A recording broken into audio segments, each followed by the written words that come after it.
Hello दोस्तों, आज के वीडियो में हम लोग ये एनटीसी या फिर टेम्परेचर सेंसर के बारे में बात करेंगे। ये कैसे टेम्परेचर को सेंस करता है, इसका एक्यूरेसी क्या है, ये कैसे काम करता है, एंड इसके बारे में जितना हो सके जानने का कोशिश करेंगे। तो चलिए दोस्तों वीडियो को शुरू करते हैं।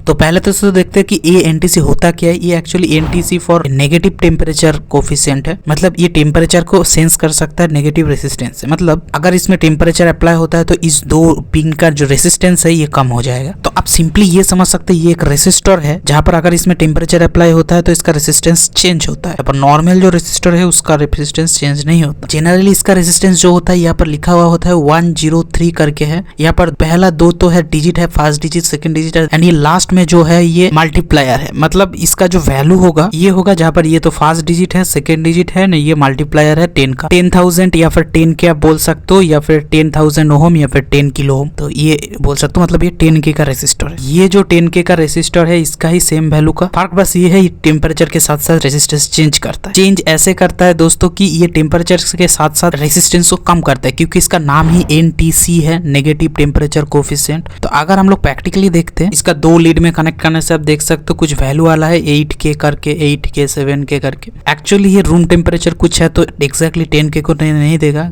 क्योंकि रूम टेम्परेचर कुछ ज़्यादा है, तो इसीलिए आप देख सकते हो कुछ कम वैल्यू दे रहा है, 10K नहीं दे रहा है। इसको अगर मैं क्लिप से फिक्स कर देता हूँ तो यहाँ पर आप देख सकते हो 7K तो दिखा रहा है, मगर अगर मैं टेम्परेचर में चेंज करता हूँ, आग को दोस्तों इसके पास लाते ही इसका रेसिस्टेंस देख सकते हो ये कम हो रहा है। आग को इसके पास लाते ही इसका रेसिस्टेंस कम हो रहा है, देख सकते हो धीरे धीरे रेसिस्टेंस बढ़ रहा है जितने से टेम्परेचर कम हो रहा है। एंड अगर मैं फिर से आग को इसके पास लाता हूँ तो आप देख सकते हो रेसिस्टेंस कम हो रहा है, टेम्परेचर बढ़ने के साथ साथ रेसिस्टेंस कम हो रहा है। तो देख सकते हो ये 1K तक उतर गया।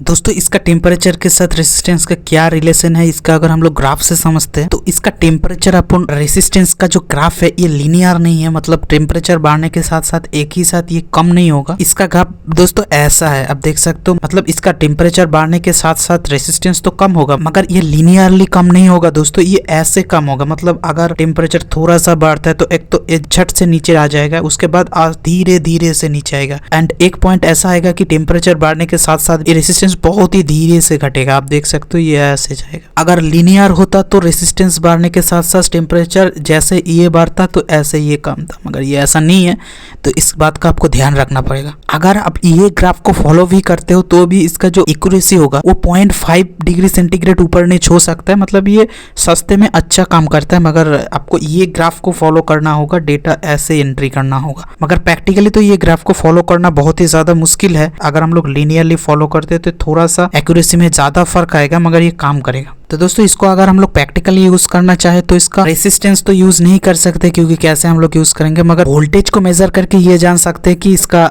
टेम्परेचर क्या है। और वोल्टेज को मेजर करने के लिए इसके मदद से एक डिवाइडर क्रिएट करना पड़ेगा। इसके लिए दोस्तों इसका सीरियल में एक 10K का रेसिस्टर ऐड करता हूँ दोस्तों। तो ये दो पॉइंट में अगर हम लोग फिक्स वोल्टेज देते हैं तो ये दो पॉइंट में एक वोल्टेज मिलेगा। जैसे ये दो पॉइंट में अगर हम लोग 5 वोल्ट देते हैं तो क्योंकि ये एक रेसिस्टर है ये एक रेसिस्टर है, तो इसके मिडिल में वोल्टेज डिवाइड होके मिलेगा। तो आप देख सकते हो मिडिल में 2.8 मिल रहा है। क्योंकि मैं इसको पॉजिटिव के साइड में कनेक्ट किया तो इसका टेम्परेचर बढ़ने के साथ साथ रेसिस्टेंस कम होगा, तो ये दोनों का रेसिस्टेंस कम होगा तो यहाँ पर वोल्टेज इंक्रीज होगा। मतलब टेम्परेचर बढ़ने के साथ साथ वोल्टेज इंक्रीज होगा। अगर ये नेगेटिव के साइड में कनेक्ट करता तो टेम्परेचर बढ़ने के साथ साथ वोल्टेज कम होता। तो इसका जो ग्राफ होगा इसमें टेम्परेचर बढ़ने के साथ साथ वोल्टेज भी इंक्रीज होगा, मगर ये भी लीनियरली नहीं इंक्रीज होगा। जैसे पिछला वाला था वोल्टेज के साथ रेसिस्टेंस, वैसे ही ये भी होगा। इसमें भी दोस्तों अगर मैं क्लिप से कनेक्ट कर देता हूं तो आप देख सकते हो मिडिल में 2.8 वोल्ट तो दिखा रहा है, जो कि 5 वोल्ट का हाफ है। एंड क्योंकि रूम टेम्परेचर कुछ है तो प्योरली हाफ तो नहीं दिखा रहा है, कुछ बढ़ के दिखा रहा है। नहीं तो ये 2.5 होना चाहिए था, क्योंकि रूम टेम्परेचर कुछ ज्यादा है तो ये 2.8 दिखा रहा है। एंड अगर मैं इसका टेम्परेचर इंक्रीज करता हूँ तो आप देख सकते हो वोल्टेज भी इंक्रीज हो रहा है।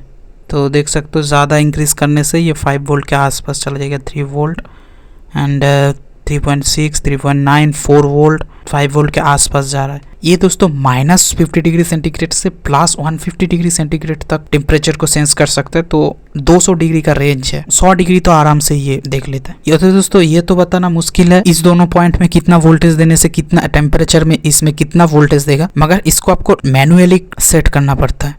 जिसमें दोस्तों बाहर से एक टेम्परेचर सेंसर चाहिए होगा जो कि देख सकते हो 31 डिग्री सेंटीग्रेड में 2.85 मिल रहा है। इसको आपको लीनियरली कोई भी एक पॉइंट पे बिठाना है। ये तो टेम्परेचर वर्सेस रेजिस्टेंस का ग्राफ है। आप टेम्परेचर वर्सेस वोल्टेज का अगर ग्राफ लेते हैं उस केस में दोस्तों टेम्परेचर वोल्टेज में ये लीनियरली ग्राफ को आपको यूज करना होगा, क्योंकि प्रैक्टिकली ये ग्राफ नहीं होता, ये कार्व होता है। इसको यूज करने से सिंपल होता है कि आप कोई भी एक पॉइंट हो जहाँ पर 31 डिग्री सेंटीग्रेड में 2.83 जो मिल रहा था तो उसको बैठाना है एंड ये एक लाइन मिलेगा। एक्चुअल ग्राफ ये नहीं होता, मगर इसमें आपको काम चल जाएगा।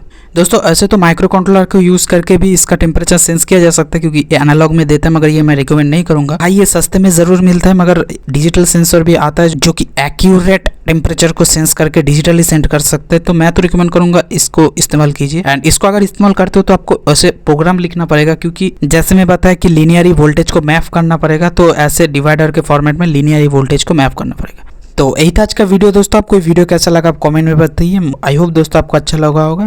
अच्छा लगा है तो लाइक कर दीजिए एंड मिलते हैं दोस्तों नेक्स्ट वीडियो में। तब तक के लिए जय हिंद। और है दोस्तों, अगर आगे आने वाले वीडियो देखना है तो सब्सक्राइब जरूर कीजिए।